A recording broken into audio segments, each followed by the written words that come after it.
Welcome back to Riff Ram Review right here on 88.7 KTCU The Choice. I'm Zion Trammell here with Ian Napetian and Seth Dowdle. We just talked some TCU football, and we're going to stay on that TCU track talking about women's and men's basketball as their season gets underway. We'll start with the men's team, I guess, first. They're off to a 3-0 start, as expected. A pretty good start there for TCU, and Jacoby Cole's averaging 18 points per game, the leading scorer there for the Horned Frogs. They're off to a good start. It's kind of a different look here. No Mike Miles, no Damian Baugh. But here comes Jameer Nelson Jr. and Avery Anderson as they look to fill that role a little bit. And good start here for TCU. Yeah, I was going to go right there after you said it. I mean, Jameer Nelson Jr. has come into this team and he's fit like a glove in that point guard role. Again, I think that was that was clearly one of the biggest maybe concerns, right? Was when TCU lost Mike Miles, when they lost Damian Baugh, who's going to be that ball carrier up the court? Who's going to lead that offensive charge, right? Emmanuel Miller has been there for the last 2-3 seasons. Chuck O'Bannon has been there for the last 7 years. But I mean, really, who is going to be that ball carrier for this Horned Frog side? And Jameer Nelson through 3 games, I mean, he's played 76 minutes, averaging he's averaging 25.3 minutes a game, and I mean, he's been on fire. He put up. Sorry, I'm trying to find his point totals.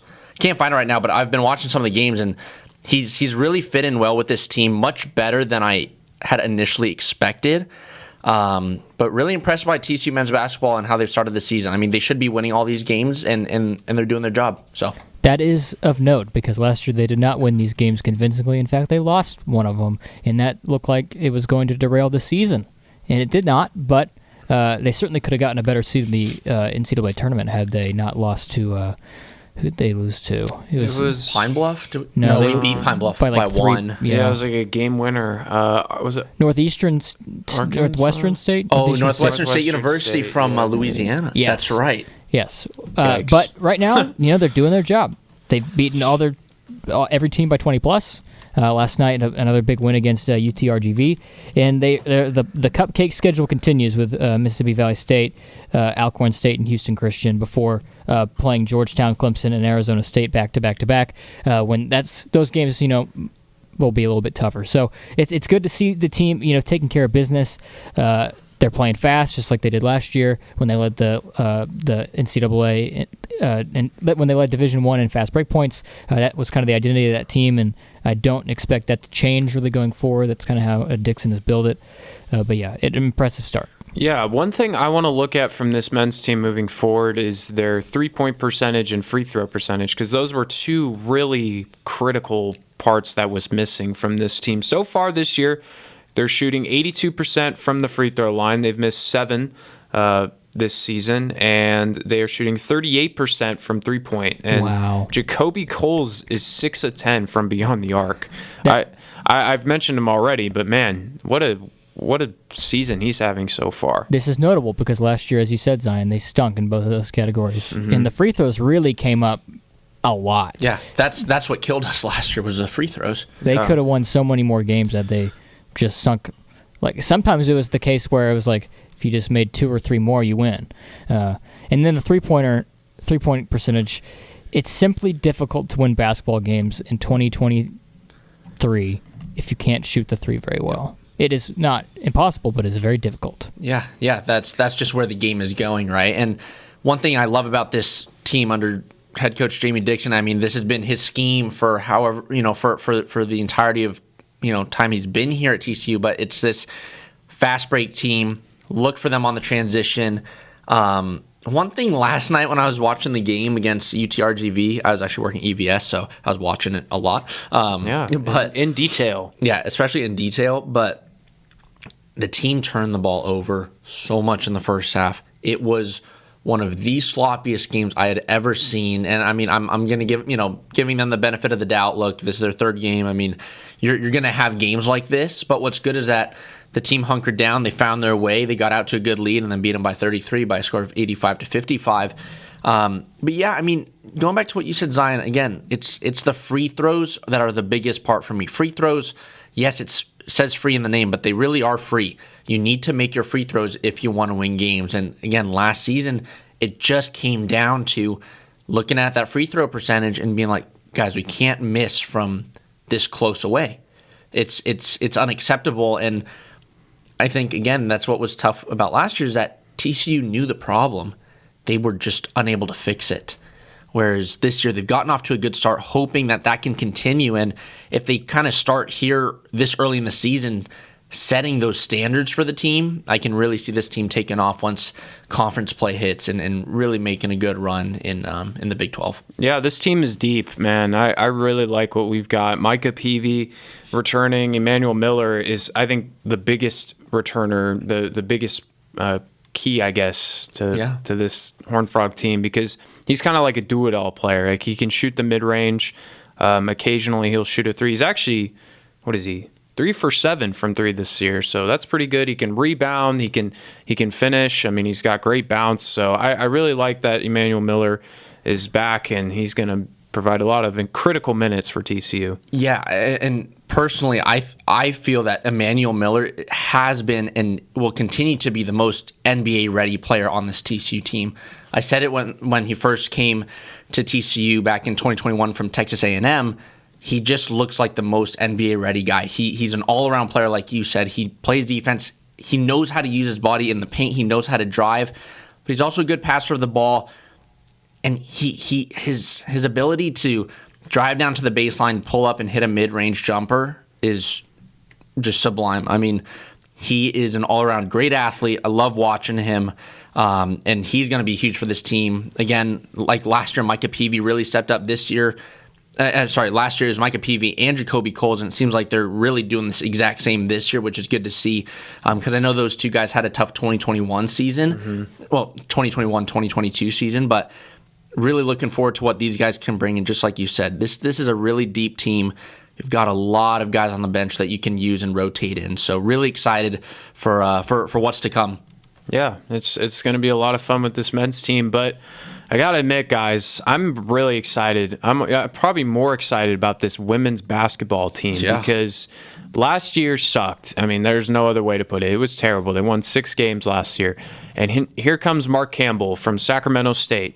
Shout out Sacktown.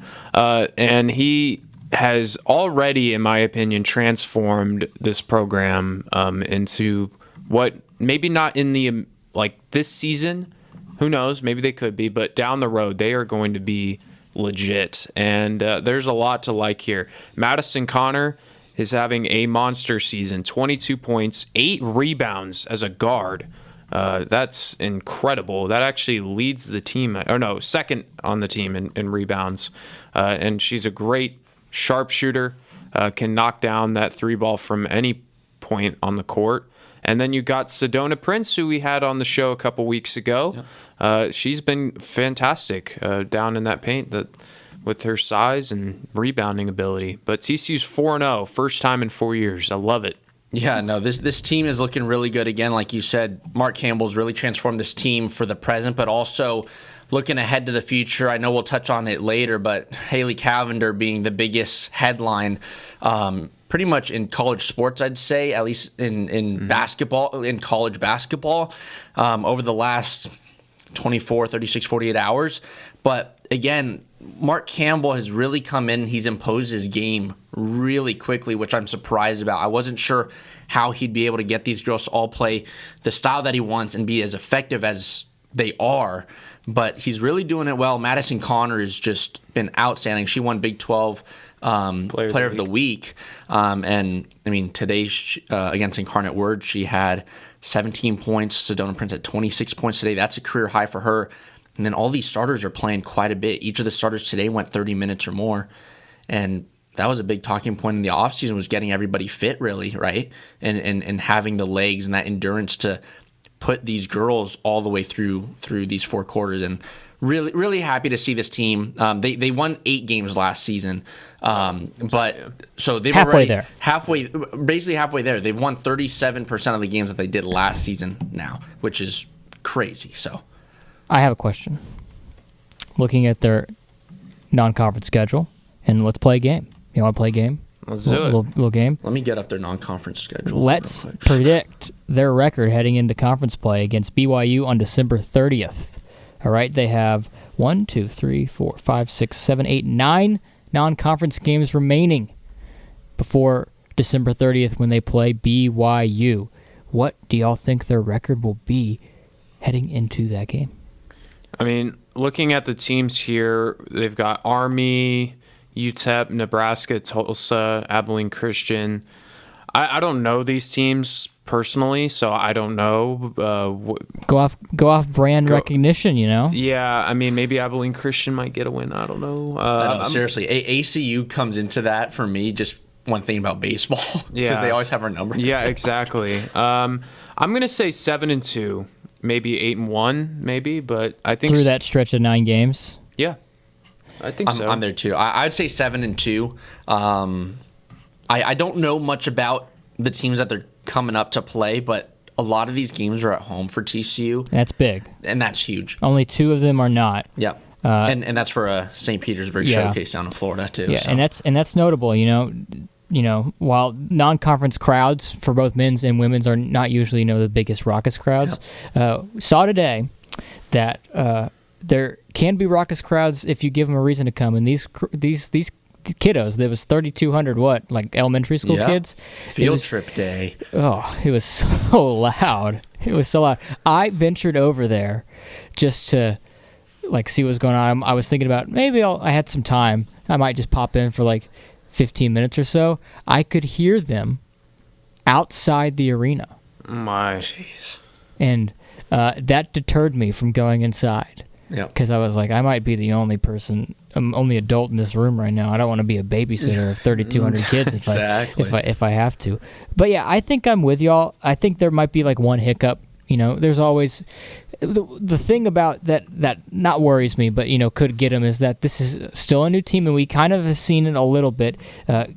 They're all new, at least a lot of the starters. So chemistry issues, could arise at some point. You never know, and you overlook someone, you look ahead games, it's whatever. But I'd say going into conference play, I think TCU will go 8-1 over the stress. Yeah, it's important that they get some more production from the bench. Yes. In this game today, they got 3 points off the bench, and it was an and one by Deja Turner. Yeah. So they're going to need some more help off the bench if they're going to be able to, because you can't send your starters out for that long, that consistently. It's going to wear down on them eventually. It would be nice to get that prior to conference play, because you don't want these guys worn out before you even get to the part of the season that matters. Yeah, and I mean, I've said this about other sports too, but really what it comes down to is that it's the teams that win it all are the teams that have the most depth, not necessarily the best starting 5, not necessarily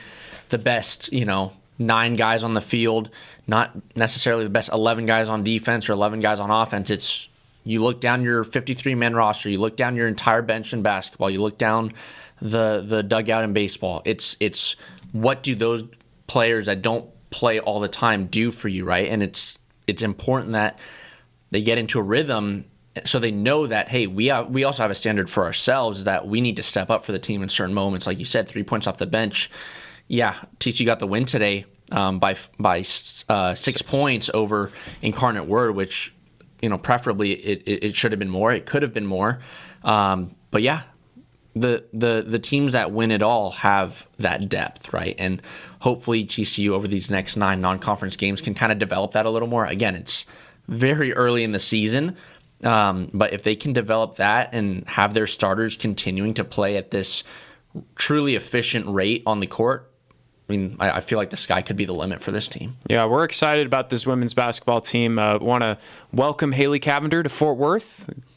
You chose the right school, and it's certainly exciting seeing TCU women's basketball get mentioned on SportsCenter. Yeah, that's pretty crazy. It wasn't on my bingo card. I'll just say that. It wasn't. It was awesome. So welcome, Haley, to Fort Worth. Glad to have you. Thank you, Jake Ferguson. Yes, shout out to Jake as well. But yeah, that'll wrap things up here. We're excited. Men's, women's basketball. Men's will play on Friday against Mississippi Valley State. That's a mouthful. And then the women's basketball team will play Army on Sunday. So yeah, that'll wrap things up here for our basketball segment here. When we come back, we'll talk about college football right here on Riff Ram Review.